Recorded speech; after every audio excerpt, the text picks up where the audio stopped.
Hey, it's Ashley, and I am live on the Western Fashion Behind the Scenes podcast. And I'm with a very special guest. Her name is Korie Lovette. She is the founder of Cotton and Rye Outfitters. It's a manufacturing company, mainly women's Western wear, and I'm excited to talk to her. Welcome, Korie. Thank you for having me. I appreciate it. I'm so excited to hear how you got started because I've seen a lot of things come out about how size inclusive you are, how your stuff fits so well. So tell me all your things. I'll tell you all the things. So I've been in the industry now for almost 20 years. May will make 25 years being in Western. I started with a very large, notable Western company. That is where I was able to learn, cut my teeth, learn how to build relationships within this industry, and really garner the knowledge of apparel manufacturing. Then about 5 years ago, had the idea that maybe it was time to spread my wings a little bit and go put all those learnings to the test. And that's when Cotton and Rye Outfitters was born. So, as far as our sizing, that is one thing that I really concentrate on a lot, just because I do feel like there is white space in the market for clothing that fits well and fits a broader variety of women. Women all have different shapes, different attributes, and we do not skimp on our cuts. And that's one thing that's very important to me when it comes to building a line with this brand. So, are you wholesale and retail? I am primarily wholesale. I do have a website, but it is one thing is being a small but mighty team. It falls lower on the priority list because wholesale is my number one priority in having those relationships with the retailers. Yeah, it's amazing. So where can we find some of yours? We are have been very fortunate to have our product in a multitude of retailers within the industry. You can find us at Cavender's and Boot Barn and Murdoch's and Country Supplier, along with many boutiques across the country and in Canada. We even actually shipped Australia this year. So that was pretty exciting. Got that done. And so, yeah, so I guess global in a sense. Congratulations. That's Oh, amazing. thank you. Have you always wanted to give women confidence? I try. I think it's important because in these days and times, especially with the onset of social media and how prevalent that's become, I think building each other up has become a priority for a lot because it is very easy to be torn down. And it's a daily climb, especially coming out of the corporate world. And you question what you're doing and are you going to be good enough? And is this right? And yeah, I think it does take a village to really reach out to and help survive in this industry. Yeah. Do you see it going in a good direction right now? Tell me about how you feel like the industry is going and where the industry is going. There's a lot of talk about pop culture and Beyonce is here, right? How do you feel about all For this? sure. And Western has always been, it's been an ebb and flow of if it's trendy. There's a big difference between being trend relevant and being trendy. And Western is, it's trendy again. And we see it, the bachelorette parties and vacations and things like that. And that's all well and good. But the one thing that I really try to focus on is the tried and true consumer, the consumer that was born, raised in this lifestyle, the one who eat, breathes, sleeps this lifestyle. We've been very fortunate to have some product placement on some unorthodox people. And again, love it. And I'm never going to deny that's not like a nice little rush. But at the end of the day, the ones who are going to stay true to their roots are the ones who we focus on. I love that. I think that's a really important thing that most companies don't, right? They see any shiny object and they go for that. So the fact that you're willing to stay in this lane and that you're saying, here's who I am and here's what we're going to do. Tell me a little bit about your color palette and your design thinking, just so someone that's listening could get an idea. Oh, absolutely. Just because I am a neutral girly, I do play in the neutral palettes a lot just because it does have a broad appeal. Again, what you said about chasing the shiny objects. Yeah, we study the trends. We want to know what the color of the year is going to be, and we'll incorporate that within the line, but it's not going to be where we're going to spend a lot of our focus. We're going to go what's general and a broad appeal just so we know that our consumer is going to feel comfortable buying that product and know that it's going to have longevity and staying power within her wardrobe. I love that. There's a lot of people who listen to this podcast are trying to figure out how do they get into this industry. They want to be a sales rep. They want to join the Western industry. Talk to me a little bit about how you would advise someone to enter into this industry.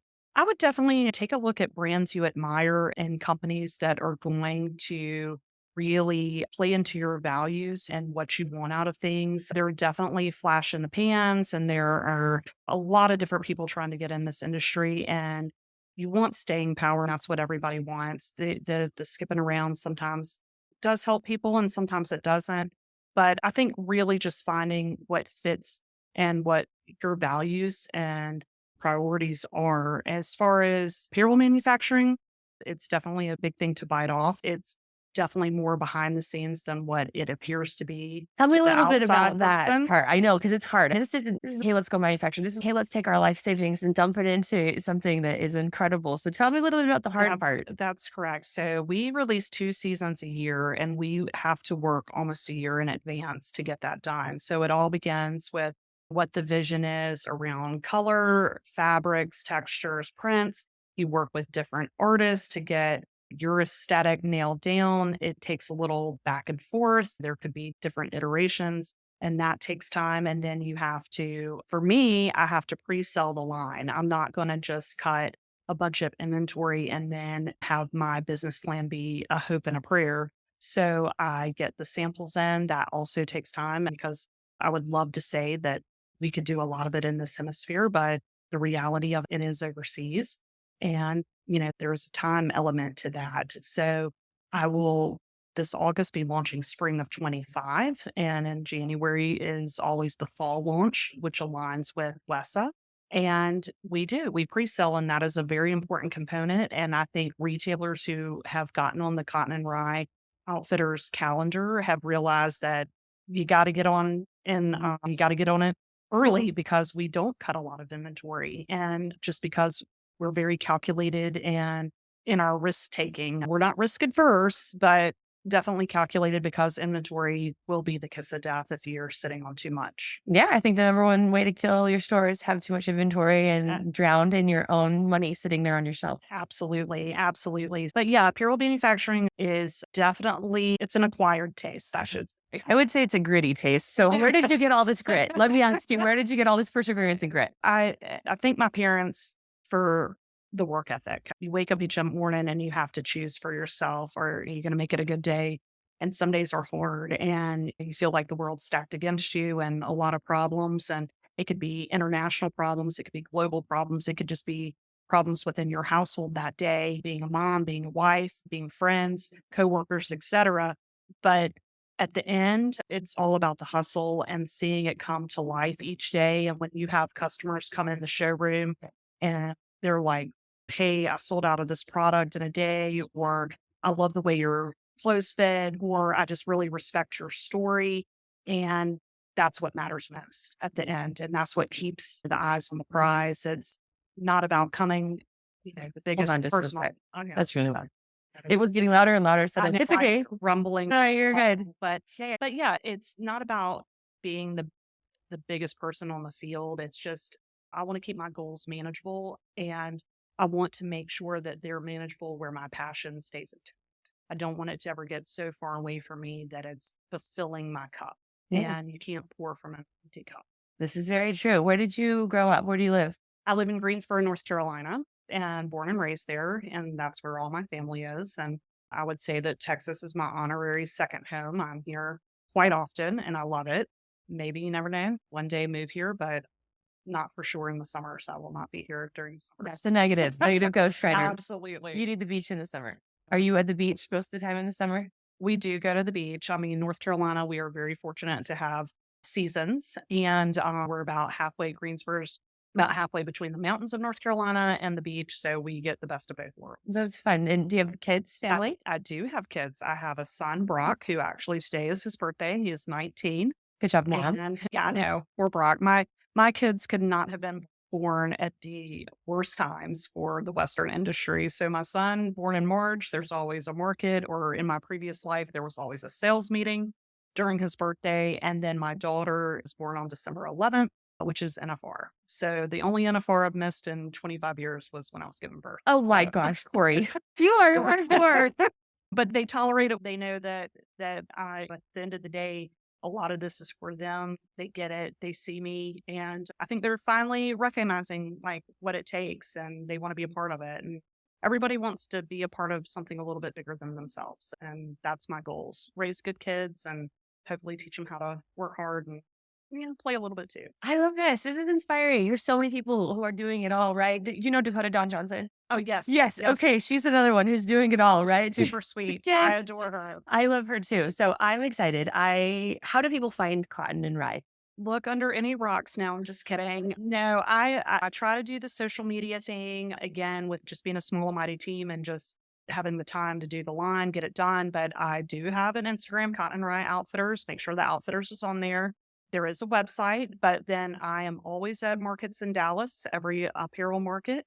And then there are just a plethora of retailers out there. You can get on Google, search Cotton and Rye Outfitters, and guaranteed somebody's going to pop up. Yeah, and I'll put a few of those in the notes. So there's a lot of stores that do listen to this, and we help them buy. So how can they find you at the next market? Oh, absolutely. We are on the 14th floor, right in the heart of the territory up here, and we're in showroom 14153, right on the corner. Just look for the sign that says the headquarters because we're very fortunate to be in a shared showroom with Rodeo Hippie, and we are great vibe in here, if I do say so myself. So come and hang out with us at every apparel market at the Dallas Market Center. Yeah, and I heard you had some celebrities.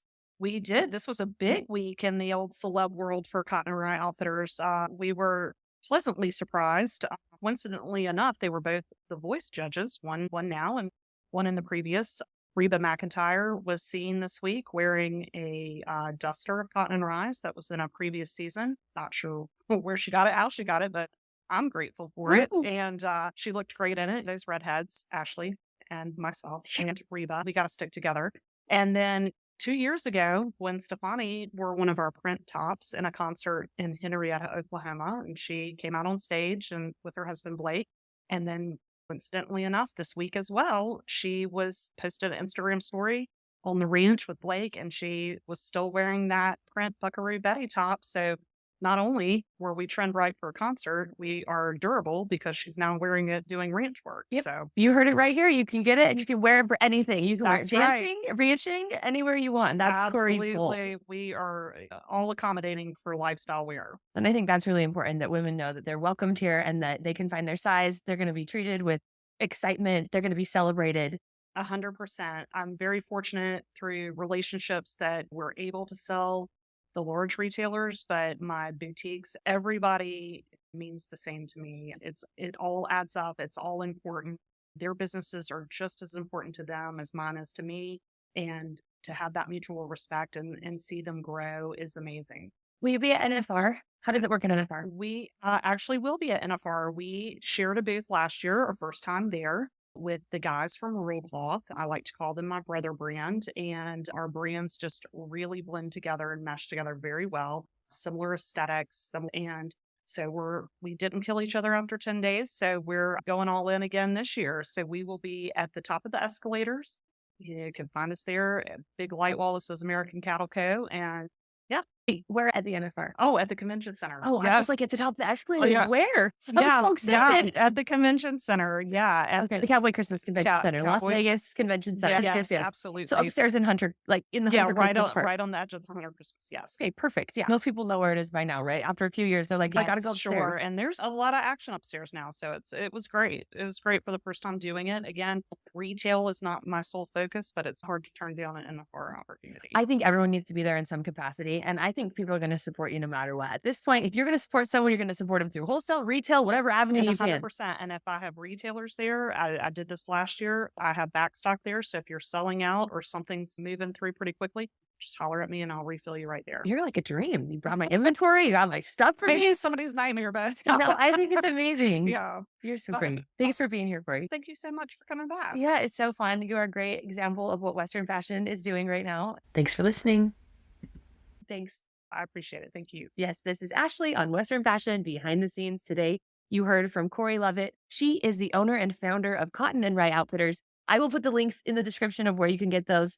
Just remember, if you loved this podcast, go and share it with your friends. And don't forget, it's always a good time to wear cowboy boots. This episode is brought to you by the Boot Babes, a group of women who love cowboy boots and are obsessed with going on trips together. Make sure you go join us at thebootbabes.com to find out about where our next Western tradition adventure is. We've gone to places like Wyoming, Montana, all over the Mountain West, Santa Fe, New Mexico, Texas, and of course, Nashville. There are so many opportunities to get involved at thebootbabes.com. Thanks for listening.